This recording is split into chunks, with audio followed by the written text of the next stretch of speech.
Hey, what's up, guys? Kane here with XBLA fans, and I'm going to be giving you a quick taste of Unravel 2 from Coldwood and EA.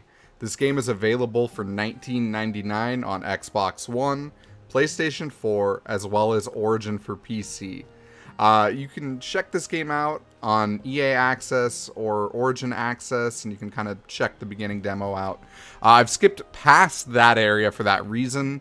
Just to let you guys get a little bit of a feel for this game, I'm replaying the third level and kind of just showing you a little bit of the customization options you have. There's a lot of different yarnies in this one now. So instead of having, one character, you can kind of customize it to look how you want it to look.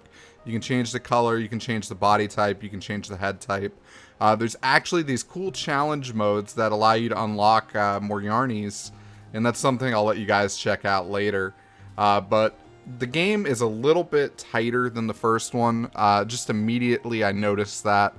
And the biggest difference you're going to see immediately is that this game is designed as a co-op game that can be played with one person.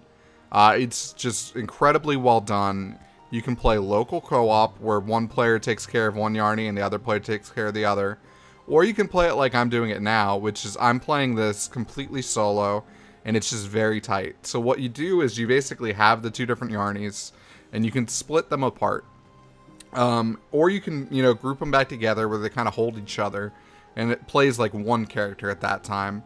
But at any given time, you're only moving one character. You can switch between the two with Y, or when they're standing next to each other, you can hold Y, and that allows you to kind of just reabsorb them.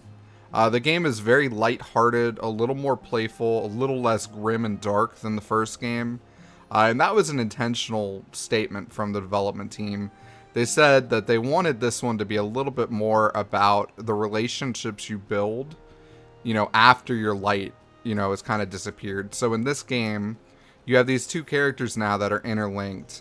And when you're playing co-op, that's kind of to show, just the connection between them, and it also kind of shows, even when you're playing single player, obviously, just kind of how they wanted to make this about, cooperative play, and about how to kind of, interact between the two and just use the two in unique ways. The game still has its own kind of story going on in the background at various elements. And even though I said it is a little more light and a little less dark, obviously there are still some things you need to avoid. Occasional enemies. No combat, but obviously some platforming where you just kind of avoid getting hit, more or less. Like, I know if you happen to watch the unveiling, they went through an area with a chicken. This kind of works similar to that, but these are just these little, darkness kind of chasing you. And one thing that's kind of cool about the game is there are like random hidden collectibles and stuff. I'm pretty sure there was one there, and that's why that exists. I just was replaying this and I was like, huh? I'm just kind of exploring again. And that's one thing that's really cool about this game, is it has a really good, playful vibe. You'll notice really quickly that everything is just pretty tight on the controls. You can kind of just feel like Spider-Man at times, swinging around. You can rappel up walls with the, different yarnies between each other. And there's obviously very, simple puzzles that you're going to have to solve throughout the game. They do get more complex, especially in the challenge area. Every once in a while you'll find one that'll have you stumped for a little bit. But it's really cool how they basically use the yarn that ties these two together to just kind of help you solve some of these in some unique ways.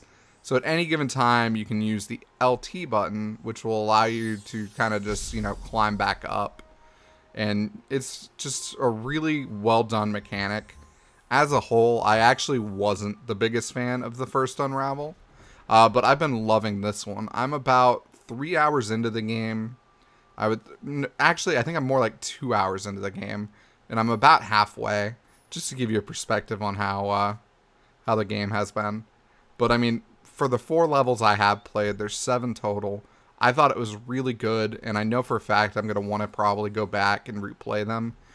There's obviously some achievements for, completing them in a certain time and, getting all the collectibles and all that.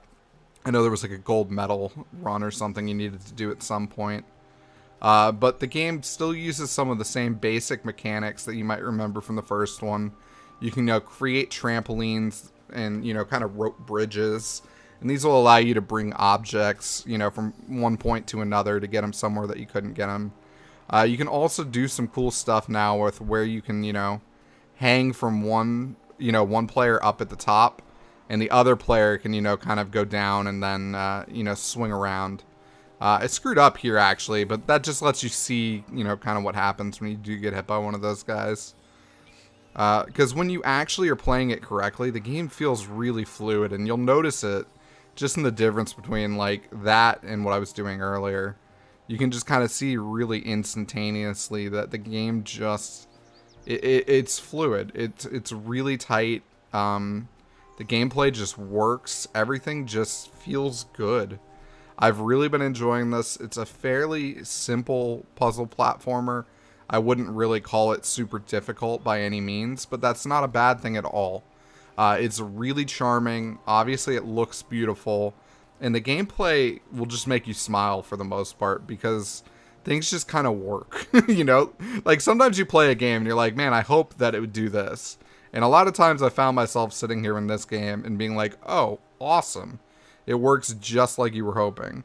And that's a great thing to see. And honestly, just swinging around as Yarny feels really good. They've done a really strong job. I was actually a little surprised when we got this unveiled at E3. And I was genuinely kind of excited to see with the direction they were going with it.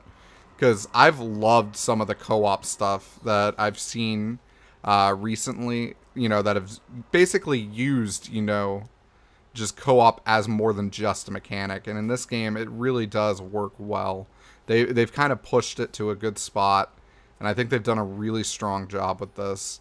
I've really been enjoying this game. I'm going to take a second and, kind of cut the footage here. And we're going to jump to one of the challenge areas. There's a bunch of different challenges you can complete. And these are how you unlock the different Yarnies. So you can get different, heads, eyes, bodies, and all that. This is your hub world right here. And, you travel from the different portals, basically, to get to different levels when you want to replay. And right down here, there's a hideaway challenge area. And this is pretty cool, because these are optional, more advanced challenges. And they range from a lot of different things. One is a really kind of tricky puzzle. The one I'm about to show you is more of a platform challenge. And I just thought they were really cool, really well done, really well executed. And it kind of pushes you that if you do like the mechanics of this game, it gives you a little bit of a harder kind of gameplay segment.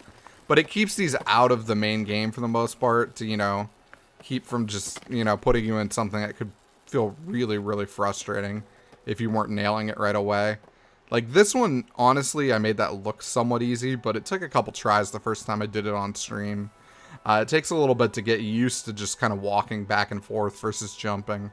But this has been Unravel 2. I would highly recommend checking this game out. I've really enjoyed it. I hope you guys give it a chance. We'll have a review for this at a later date once the game has actually been completed. But this is just kind of our quick taste on the game from what we have played. Thank you guys so much. We hope you guys enjoy this. And later.